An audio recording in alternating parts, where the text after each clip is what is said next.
The world does not always shift with explosions. Sometimes it shifts in silence, in the quiet between satellite passes, in the pause before a diplomatic reply, in the subtle repositioning of units that most observers never see. Right now, multiple indicators suggest a threshold is being approached. Not confirmed, not declared, but possible. And possibility at this scale carries its own momentum. This is not speculation. This is structured analysis, grounded in military doctrine, historical precedent, and the observable mechanics of escalation. Because when the stakes involve hundreds of thousands of lives, regional stability, and global systems, clarity is not optional. It is a responsibility. But here's the problem. Most public discussion treats escalation as a binary switch, invasion or no invasion. Reality is far more nuanced. Military posturing can serve multiple purposes simultaneously: deterrence, coercion, domestic signaling, or genuine preparation for action. The danger lies not in uncertainty itself, but in misreading the signals that distinguish preparation from performance.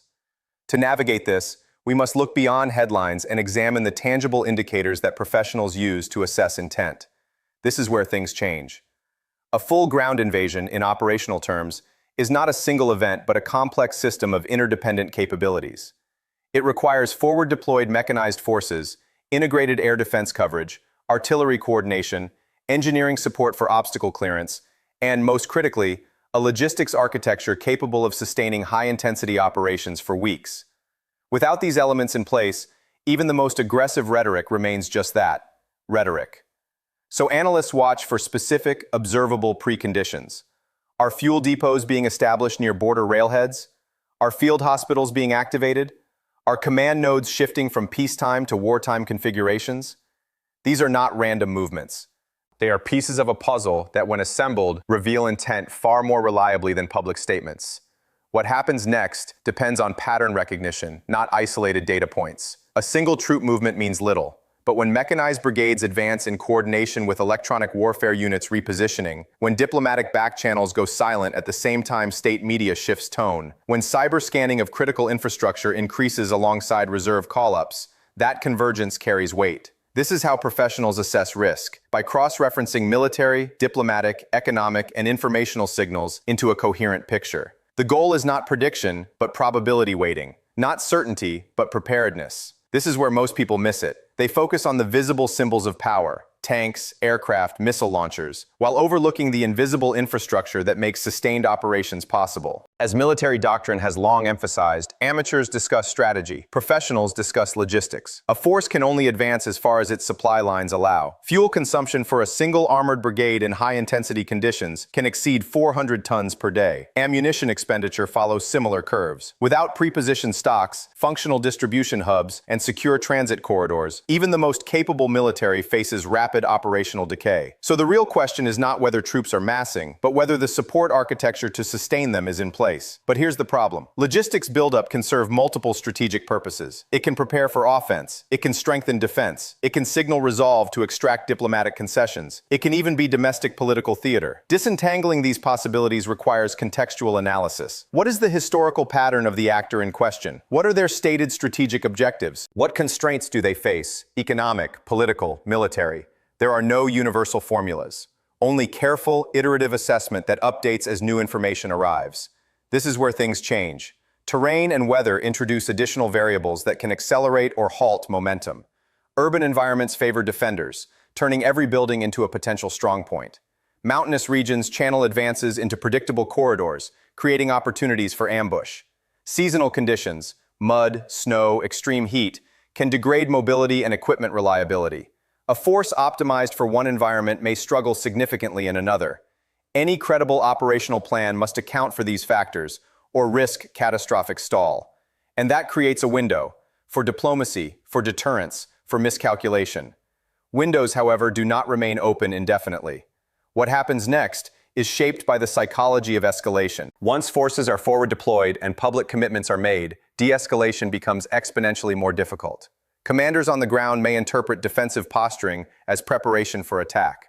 Political leaders may feel constrained by their own rhetoric. Domestic audiences may demand action. This is the fog of war, not as confusion, but as pressure. The gradual narrowing of options as momentum builds.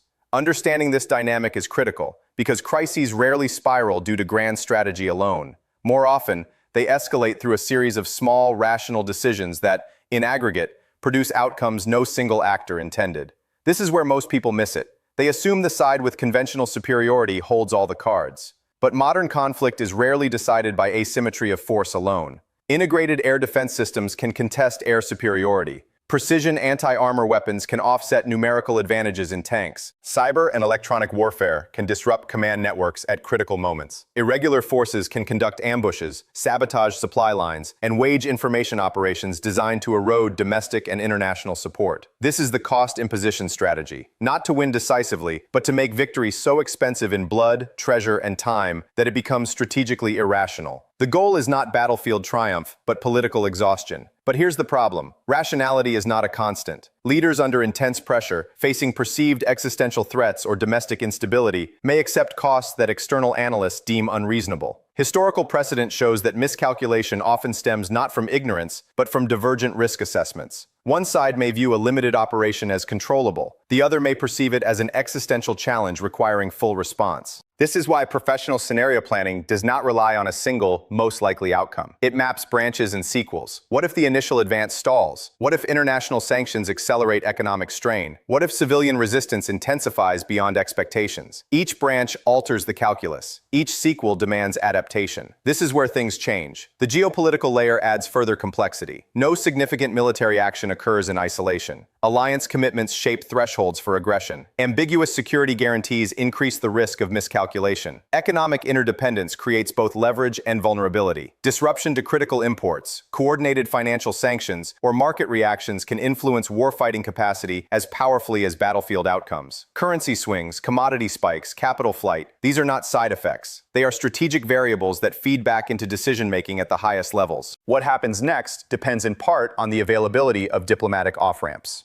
Even during heightened tensions, channels often remain open. Intelligence back channels, neutral mediators, multilateral forums. The presence, or absence, of viable pathways to de-escalation significantly influences whether a crisis resolves or expands. History demonstrates that some of the most critical diplomatic breakthroughs occurred not in calm periods, but at the brink. The assumption that diplomacy only works before tensions rise is not supported by evidence. Sometimes, it is precisely when stakes are highest that parties become most motivated to find compromise. This is where most people miss it. They treat the human dimension as a secondary concern, addressed after strategic objectives are secured. But civilian consequences are not merely humanitarian considerations. They are strategic variables. Historical data suggests that 10 to 30% of populations in conflict zones may become displaced within weeks. Degradation of critical infrastructure, hospitals, water systems, power grids, affects not only immediate suffering, but long-term stability. International humanitarian law requires distinction and proportionality, but compliance varies under operational stress. And the long-term costs? Reconstruction often spans decades. Social cohesion can fracture. Mental health impacts ripple across generations. These factors influence international response, domestic morale, and the feasibility of post-conflict governance. Ignoring them is not just ethically questionable, it is strategically short-sighted. But here's the problem. Legal frameworks are often viewed as constraints that only matter after conflict ends. In reality, they shape behavior in real time. Under the UN Charter, the use of force is prohibited except in self-defense or with Security Council authorization. Any action not meeting these criteria faces significant diplomatic and legal challenges. During hostilities, international humanitarian law mandates protection of civilians, humane treatment of detainees,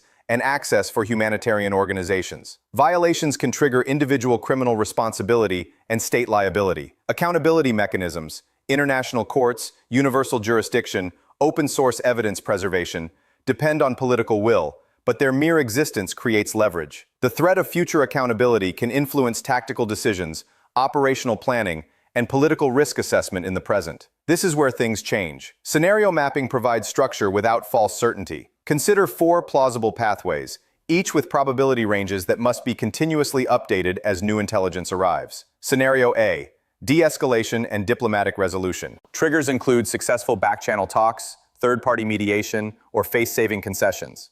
Indicators would include troop pullbacks, renewed diplomatic engagements, or calibrated rhetoric shifts. Outcome: status quo or minor adjustments. Probability: 35 to 45%. Scenario B: limited ground incursion. Triggers: perceived provocation, domestic political pressure, or opportunistic seizure of tactical objectives. Characteristics: short duration, narrow geographic scope, limited objectives. Risks: miscalculation leading to unintended escalation. Probability, 25 to 35%. Scenario C, full-scale ground invasion. Triggers, strategic miscalculation, collapse of deterrence, or perceived window of opportunity. Characteristics, multi-axis advance, combined arms integration, explicit territorial objectives. Consequences, high casualties, regional destabilization, potential for broader conflict. Probability, 15 to 25%. Scenario D, protracted hybrid conflict. Triggers, operational stalemate, shift to irregular warfare, or external intervention. Characteristics, blend of conventional, cyber, economic, and information operations. Challenges, attribution difficulties, extended timeline, blurred boundaries between war and peace. Probability, 10 to 20%. What happens next is not predetermined by these categories. Probabilities are not prophecies. They are tools for structured thinking, designed to prevent cognitive biases like overconfidence or anchoring. A single new signal, a verified troop movement, a diplomatic statement, a market shift, can alter the entire assessment. This is why professional analysis is not a one-time product, but a living process. Continuous assessment, iterative updating, and intellectual humility are not optional virtues. They are methodological necessities. This is where most people miss it. They seek definitive answers in an environment defined by uncertainty. But the most valuable analytical output is not a prediction. It is a framework for decision-making under ambiguity. Consider a structured checklist used by professionals to navigate high-stakes scenarios. First, intent. What observable actions would confirm or refute specific operational intentions? Second, capability. Does the potential actor possess the logistical, command, and sustainment capacity for the operation in question? Third, cost-benefit. What does the actor stand to gain? What are the likely political, economic, and military costs? Fourth, red lines. What actions would trigger irreversible escalation, and how are they communicated? Fifth, off-ramps. What concessions or face-saving measures could enable de-escalation without humiliation? Sixth, civilian protection. What measures can minimize harm to non-combatants, and how do they align with strategic objectives? Seventh, alliance coordination. Are partners aligned on response options, thresholds, and communication protocols?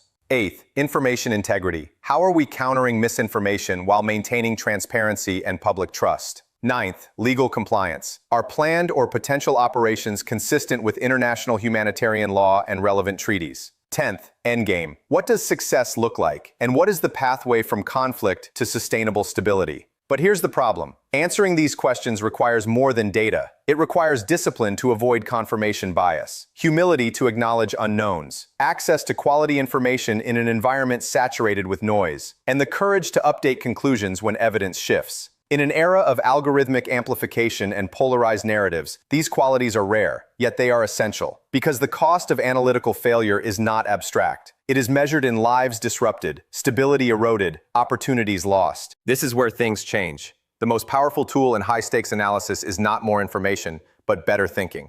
Clear, neutral, deeply reasoned assessment that separates signal from noise, probability from prophecy, preparation from panic. This standard demands rigor, questioning assumptions, testing interpretations against alternative explanations, and remaining open to disconfirming evidence. It also demands transparency, acknowledging uncertainty, distinguishing observation from inference, and communicating complexity without obscurity. What happens next remains unwritten. The path forward will be shaped by choices made in real time, under extreme pressure, with incomplete information.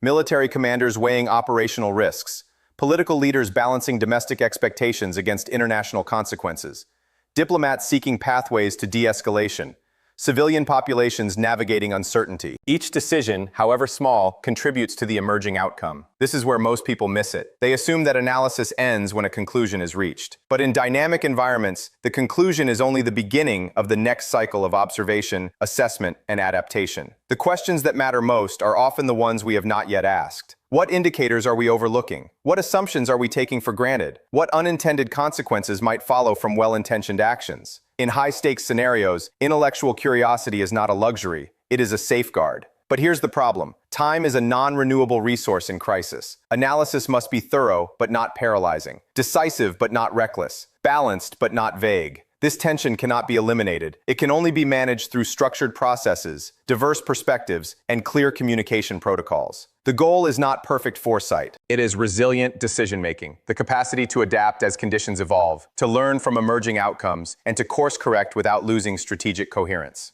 This is where things change. The ultimate measure of analytical value is not whether a prediction was correct, but whether it improved decision quality. Did it help leaders anticipate second-order effects? Did it illuminate trade-offs between competing objectives? Did it create space for options that might otherwise have been overlooked? In complex systems, the best analysis does not provide answers. It sharpens the questions. What happens next depends on our collective capacity to navigate uncertainty with clarity, humility, and purpose. To distinguish between what we know, what we don't know, and what we cannot know. To prepare without provoking. To deter without escalating. To act without abandoning principle. These are not easy tasks. They require intellectual discipline, moral courage, and institutional resilience.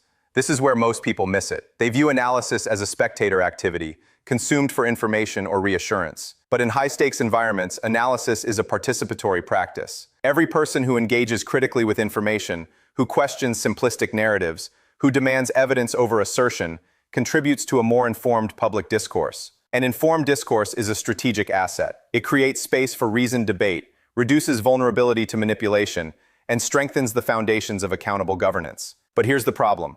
The noise is loud. Misinformation spreads faster than verification.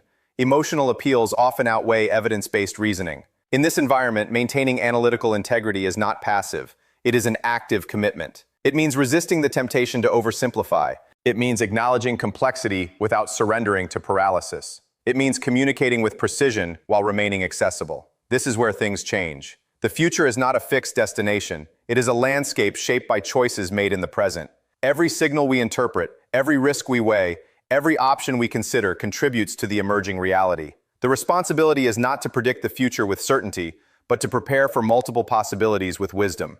What happens next is still being written, by diplomats in quiet rooms, by commanders reviewing options, by citizens engaging with information, by analysts refining assessments. The process is ongoing, iterative, collective. And while confirmation of major actions may not yet exist, the indicators warrant attention, not alarm, preparation, not panic, clarity, not confusion. This is where most people miss it. They wait for definitive proof before adjusting their understanding. But in dynamic environments, waiting for certainty is itself a decision, one that can carry significant opportunity costs. The professional approach is not to act on speculation, but to prepare for plausible scenarios while continuously updating assessments as new evidence arrives.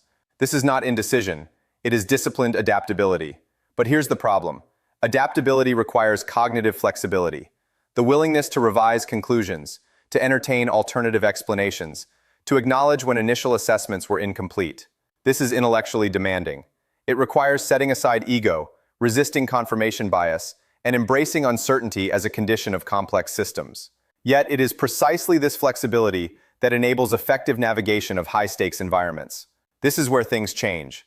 The most enduring strategic advantage is not technological superiority or numerical advantage, but the capacity to learn faster than the environment changes, to extract insights from emerging data, to adjust tactics without losing strategic coherence, to maintain operational effectiveness while preserving ethical boundaries. This capacity is cultivated through culture, process, and leadership, not acquired through equipment alone. What happens next will be determined not by any single factor, but by the interaction of multiple variables: military capabilities, diplomatic initiatives, economic pressures, informational dynamics, and human choices. No model can capture all these interactions with perfect fidelity, but structured analysis can illuminate pathways, highlight risks, and create space for informed decision-making. This is where most people miss it. They seek a single narrative to explain complex events, but reality rarely conforms to tidy storylines. Multiple truths can coexist. A situation can be both precarious and manageable. An actor can be both rational and miscalculating. A crisis can be both urgent and containable. Embracing this complexity is not weakness, it is analytical maturity. But here's the problem. Maturity is often mistaken for indecision, clarity for simplicity, nuance for ambiguity. In public discourse, these distinctions matter. Communicating complex assessments without oversimplifying requires skill, the ability to convey uncertainty without vagueness, to acknowledge risks without alarmism, to present options without prescription. This is where things change. The standard for public analysis in high-stakes environments must be higher, not lower. Not more certainty, but more transparency about uncertainty. Not stronger assertions, but clearer reasoning. Not faster conclusions, but more rigorous processes. This standard serves not only experts, but the broader public, enabling informed citizenship, strengthening democratic accountability, and fostering resilience against manipulation. What happens next depends on our collective commitment to that standard, to valuing evidence over assertion, to rewarding intellectual humility over confident speculation, to creating space for diverse perspectives and rigorous debate. These are not abstract ideals. They are practical necessities in an interconnected world where decisions in one region affect lives globally. This is where most people miss it. They assume that neutrality means having no perspective. But professional neutrality is not the absence of judgment. It is the disciplined application of evidence-based reasoning, free from predetermined conclusions or external pressure. It means following the data where it leads, even when it challenges assumptions. It means acknowledging limitations without surrendering to cynicism. But here's the problem. Maintaining this standard requires institutional support, resources for deep research, protection for analytical independence, and cultures that reward intellectual courage over conformity. Without these foundations, even the most skilled analysts face pressure to conform to preferred narratives or simplified messages. This is where things change. The path forward is not about choosing between optimism and pessimism. It is about cultivating realistic hope, the conviction that challenges can be navigated through reasoned action, even when outcomes are uncertain. This hope is not naive. It is grounded in historical precedent, human adaptability, and the demonstrated capacity for course correction when systems allow for learning. What happens next remains unwritten, but the process of writing it is already underway. In the quiet work of analysts cross-referencing indicators, in the careful deliberations of decision-makers weighing options, in the engaged citizenship of publics demanding clarity, each contribution, however small, shapes the emerging reality. This is where most people miss it. They view high-stakes analysis as a specialized activity reserved for experts. But in democratic societies, analytical literacy is a shared responsibility. The capacity to distinguish signal from noise, to question simplistic narratives, to demand evidence over assertion, these are not elite skills. They are civic competencies that strengthen collective resilience. But here's the problem. Developing these competencies requires intentional effort. Media literacy education, access to diverse information sources, and spaces for reasoned dialogue. These investments yield returns not only in crisis navigation, but in everyday governance, economic decision-making, and social cohesion. This is where things change. The most powerful safeguard against escalation is not military superiority alone, but the presence of multiple overlapping mechanisms for de-escalation.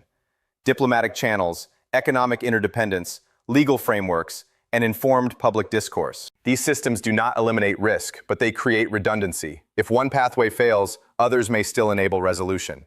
What happens next will be shaped by how well these mechanisms function under pressure, by whether communication channels remain open when tensions rise, by whether economic ties create leverage for restraint, by whether legal norms influence behavior in real time, by whether public discourse supports reasoned decision-making over reactive escalation. This is where most people miss it. They assume that prevention is only possible before crises emerge. But history shows that even at advanced stages of escalation, opportunities for de-escalation can exist. The key is recognizing them. The subtle signal, the face-saving concession, the third-party mediation that creates space for compromise. These moments are often invisible to public view, but they are where much of the critical work of crisis management occurs. But here's the problem. Recognizing these opportunities requires situational awareness, cultural understanding, and the patience to pursue incremental progress. It also requires the humility to accept that not all objectives can be achieved simultaneously, and that sustainable outcomes often require compromise. This is where things change. The ultimate goal of strategic analysis is not to predict the future, but to improve the quality of decisions made in the present, to illuminate trade-offs, to anticipate second-order effects, to create space for options that might otherwise be overlooked. When done well, analysis does not eliminate uncertainty, it makes uncertainty navigable. What happens next depends on choices made today, by leaders weighing risks and opportunities, by citizens engaging with information critically, by analysts maintaining rigor under pressure, by institutions supporting independence and excellence. Each choice, however small, contributes to the emerging reality. This is where most people miss it. They seek closure in an environment defined by flux. But in complex systems, closure is often temporary. Adaptation is continuous. The most valuable mindset is not one that demands definitive answers, but one that embraces iterative learning. The willingness to update assessments, to adjust strategies, to course correct without losing strategic coherence. But here's the problem. Iterative learning requires psychological safety, the freedom to acknowledge mistakes, to question assumptions, to propose alternatives without fear of reprisal. Cultivating this safety is not a soft skill. It is a strategic imperative. Organizations that punish intellectual honesty drive errors underground, where they compound. Those that reward it create resilience. This is where things change. The standard for excellence in high-stakes analysis is not perfection, but process. Rigorous methodology, transparent reasoning, continuous updating, and intellectual humility. This standard serves not only immediate decision-making, but long-term institutional learning. It creates a foundation for navigating not only the current crisis, but future challenges that cannot yet be imagined. What happens next is unwritten. But the tools for navigating uncertainty are available. Structured analysis, diverse perspectives, evidence-based reasoning, and a commitment to learning. The question is not whether we can eliminate risk, but whether we can build the capacity to manage it with wisdom, integrity, and purpose. This is where most people miss it. They view analysis as a means to an end, a prediction to act upon. But in complex environments, the process of analysis is itself transformative.